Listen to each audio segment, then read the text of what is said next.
राधे राधे दोस्तों, हमारे चैनल चतुर्वेदी ज्ञान ज्योति में आपका हार्दिक स्वागत है। आप सब कैसे हैं यह बताने के लिए कमेंट बॉक्स में जय श्री राधे जरूर लिखें। राधे रानी की कृपा से आपका सब मंगल होगा। दोस्तों, आज हम आपको इस वीडियो के माध्यम से सफला एकादशी का महत्व, व्रत की महिमा, व्रत करने के लाभ, व्रत पूजा विधि और सफला एकादशी की व्रत कथा सुनाएंगे। आप वीडियो को अंत तक जरूर देखें। अगर आप हमारे चैनल पर पहली बार आए हैं और आपको वीडियो अच्छा लगे तो वीडियो को लाइक और शेयर जरूर करें। हमसे जुड़े रहने के लिए हमारे चैनल को सब्सक्राइब भी कर लीजिए। इससे हमारे नए वीडियो अपडेट होते ही आपको प्राप्त होंगे। दोस्तों, पौष माह के कृष्ण पक्ष में पड़ने वाली एकादशी को सफला एकादशी कहते हैं। इस दिन शंख चक्र तथा गदाधारी श्री हरि विष्णु जी की पूजा की जाती है। इस व्रत के प्रभाव से व्यक्ति की सभी इच्छाएं तथा मनोकामनाएं पूरी हो जाती हैं। सफला एकादशी का व्रत का महत्व भगवान श्री कृष्ण जी कहते हैं। सफला एकादशी का व्रत करने से व्यक्ति के सभी पापों का नाश होता है, सभी दुखों से मुक्ति मिलती है। भगवान विष्णु सफला एकादशी व्रत के अनुष्ठान से जल्दी प्रसन्न होते हैं। युधिष्ठिर जी के पूछने पर भगवान श्री कृष्ण जी कहते हैं कि मैं बड़े बड़े यज्ञों से उतना प्रसन्न नहीं होता जितना एकादशी व्रत के अनुष्ठान से होता हूँ। व्यक्ति के जन्म जन्मांतर के सभी पाप कर्मों को या पापनाशिनी सफला एकादशी एक ही उपवास में भस्म कर देती है। सफला एकादशी का एक ही व्रत मनुष्य को मोक्ष प्राप्त करवाता है। इस व्रत को करने से भगवान विष्णु जी अति प्रसन्न होते हैं और उनकी अपार कृपा मिलती है। दोस्तों, सफला एकादशी व्रत के दिन यथाशक्ति दान दक्षिणा देना अति शुभ व उत्तम होता है। सफला एकादशी का व्रत सच्चे मन व श्रद्धा भाव से करने से व्यक्ति को वैकुंठ लोक में स्थान प्राप्त होता है। जो मनुष्य सफला एकादशी का व्रत रखता है उसे अच्छा स्वास्थ्य, सुख, समृद्धि, संपत्ति, उत्तम बुद्धि, धन, यश की प्राप्ति होती है। दोस्तों, सफला एकादशी व्रत को करने से शुभ फलों की प्राप्ति शीघ्र होती है, लेकिन इस व्रत के कुछ खास नियम भी हैं। इन नियमों का पालन व्रत में करना अति आवश्यक होता है। यदि आप व्रत के नियमों का पालन नहीं करते तो व्रत का पूर्ण शुभ फल आपको प्राप्त नहीं होता। सफला एकादशी व्रत का नियम 3 दिनों का होता है, अर्थात दशमी, एकादशी तथा द्वादशी के दिन सफला एकादशी व्रत के नियमों का पालन करें। इन 3 दिनों तक जातक को चावल नहीं खाना चाहिए। इसके साथ ही लहसुन, प्याज का, मसूर की दाल का सेवन भी वर्जित है। मांस तथा मदिरा का सेवन भूलकर भी नहीं करना चाहिए। दशमी के दिन सूर्यास्त के बाद भोजन नहीं करना चाहिए। एकादशी व्रत के दिन पूरे दिन भगवान विष्णु का ध्यान, रात्रि भजन कीर्तन, जागरण करना चाहिए। द्वादशी के दिन पूजा कर पंडित को यथाशक्ति दान दक्षिणा देने के बाद ही व्रत का पारण करना चाहिए। दोस्तों, एकादशी व्रत के दिन पेड़ पौधों को ना तोड़ें, किसी की निंदा चुगली ना करें, चावल से बनी चीजों का सेवन वर्जित है। व्रत वाले दिन नमक से बनी चीजों का सेवन ना करें। इन सभी नियमों का पालन सफला एकादशी के दिन जरूर करें। व्रत में आप क्या खाएं यह भी हम आपको बताते हैं, इसलिए आप इस व्रत में फलाहार करें, दूध, दही, फलों के जूस का सेवन करें। आप एकादशी व्रत में नमक का सेवन भूल कर भी ना करें। दोस्तों, चलिए हम आपको सफला एकादशी व्रत पूजा विधि बताते हैं। एकादशी की पूजा विधि बहुत ही सरल है। एकादशी व्रत के दिन सुबह जल्दी उठें, पूरे घर को साफ करके स्वच्छ कर लीजिए। एकादशी व्रत के दिन स्नान के बाद स्वच्छ वस्त्र धारण करें, हो सके तो पीले रंग के वस्त्र पहने। भगवान विष्णु जी का ध्यान मन ही मन करें। इसके बाद अचमन कर सबसे पहले व्रत का संकल्प करें। इसके बाद भगवान विष्णु जी की पूजा फल, फूल, पुष्प, धूप, दीप, कपूर, पीले रंग के मिष्ठान से पूर्ण श्रद्धा भाव से विधि विधान से करें। भगवान विष्णु जी की पूजा के बाद उनकी आरती करें।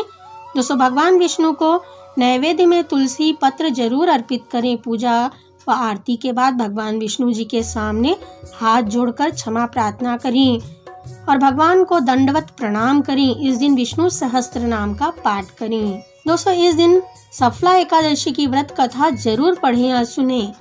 दोस्तों, द्वादशी के दिन व्रत का पारण करें। द्वादशी के दिन सूर्योदय के समय आप व्रत का पारण करें। एकादशी व्रत का पारण द्वादशी तिथि के अंदर ही करना शुभ माना जाता है। दोस्तों, चलिए हम आपको सफला एकादशी की व्रत कथा सुनाते हैं। इस कथा को सुनने मात्र से व्यक्ति की सभी इच्छाएं मनोकामनाएं पूर्ण हो जाती हैं। पद्म पुराण के उत्तराखंड के अनुसार धर्मराज युधिष्ठिर के द्वारा भगवान श्री कृष्ण से परम पुण्यकारी सफला एकादशी के विषय पर पूछे जाने पर स्वयं भगवान श्री कृष्ण ने युधिष्ठिर को सफला एकादशी की कथा सुनाई थी। भगवान श्री कृष्ण जी कहते हैं, हे कुंती पुत्र, मैं तुम्हें सफला एकादशी की कथा सुनाता हूँ। इस कथा को सुनने व पढ़ने मात्र से राजसु यज्ञ के समान फल प्राप्त होते हैं। अंततः तुम इस कथा को ध्यान पूर्वक सुनो। प्राचीन समय में चंपावती नगरी में महिष्मान नाम का एक धर्मनिष्ठ राजा राज्य किया करता था। उसके 4 पुत्र थे। उसका ज्येष्ठ पुत्र का नाम लुम्पक था। लुम्पक अत्यंत दुष्ट तथा महापापी था। वह सदैव पर स्त्री गमन जैसे निंदनीय कार्यों में अपने पिता का धन व्यय किया करता था।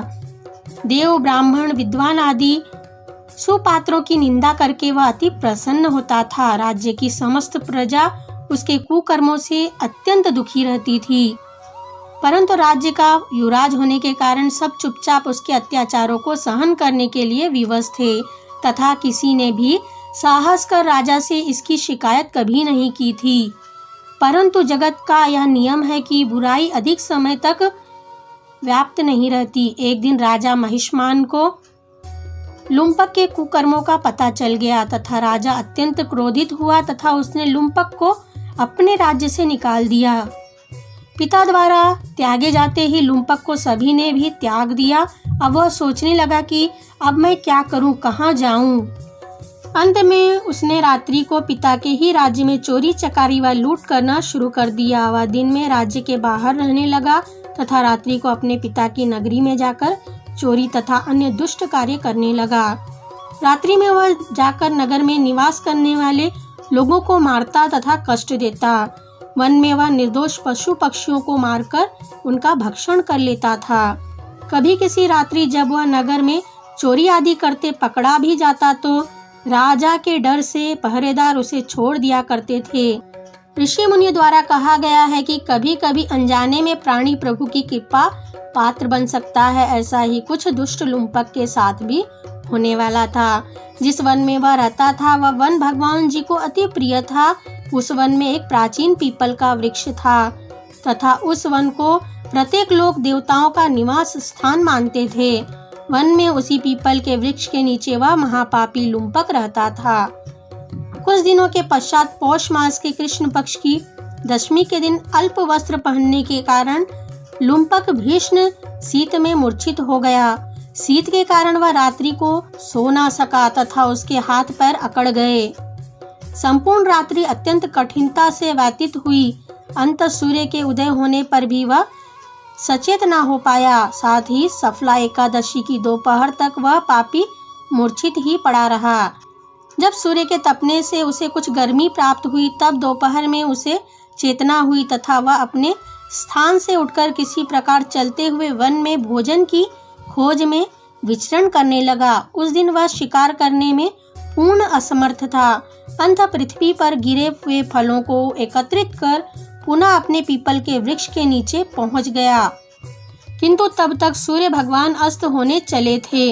अत्यंत भूखा होने के पश्चात भी वह फलों को खा ना सका, क्योंकि वह जीवों को मारकर उनका मांस खाया करता था। वह उन फलों को पीपल की जड़ के पास रख दिया तथा दुखी होकर बोलने लगा, हे भगवान, यह फल आपको ही अर्पण करता हूँ। इन फलों से आप ही तृप्त हों। ऐसा कहकर वह रुदन करने लगा तथा रात्रि को उसने तनिक भी निद्रा नहीं आई। वह संपूर्ण रात्रि विलाप करता रहा। इस प्रकार उस पापी ने अनजाने में ही एकादशी का उपवास कर बैठा। उस पापी के उपवास तथा रात्रि जागरण से भगवान विष्णु जी अत्यंत प्रसन्न हुए तथा उसके प्रत्येक पाप कर्मों को नष्ट कर दिए। प्रातः होते ही अनेक सुंदर वस्तुओं से सजा हुआ एक दिव्य रथ वहां आया तथा लुम्पक के समक्ष उपस्थित हो गया। उसी समय आकाशवाणी हुई कि हे युवराज, भगवान श्री हरि की कृपा से तेरे पाप नष्ट हो गए हैं। अब तू अपने पिता के पास जाकर राज्य प्राप्त कर राज्य कर। अब राज्य करने के योग्य हो गया है तू। यह आकाशवाणी सुनते ही लुम्पक अत्यंत प्रसन्न होते हुए बोला, हे प्रभु आपकी जय हो, ओम नमो भगवते वासुदेवाय। ऐसे कहकर उसने सुंदर वस्त्र धारण किए तथा पिता के राज्य में पिता के पास पहुंच गया। पिता को सारी बात विस्तार से सुनाई। सारी बात सुनने के बाद राजा ने अपना संपूर्ण राज्य बेटे को सौंप दिया। स्वयं सन्यासी बनकर वन की ओर प्रस्थान कर गए। वह लुम्पक शास्त्र अनुसार राज्य करने लगा। उसकी स्त्री पुत्र आदि भी विष्णु जी के परम भक्त बन गए। वृद्धावस्था आने पर वह अपने पुत्र को राज्य सौंपकर भगवत प्राप्ति के लिए वन में चला गया तथा अंत में परम धाम को प्राप्त हुआ। इस प्रकार से सफला एकादशी की कथा पूर्ण हुई। दोस्तों, आपको वीडियो कैसा लगा हमें कमेंट में लिखकर बताइए। वीडियो अच्छा लगा हो इसे लाइक और शेयर कीजिए। हमसे जुड़े रहने के लिए हमारे चैनल को सब्सक्राइब करके रखिए। वीडियो देखने के लिए आप सभी का धन्यवाद।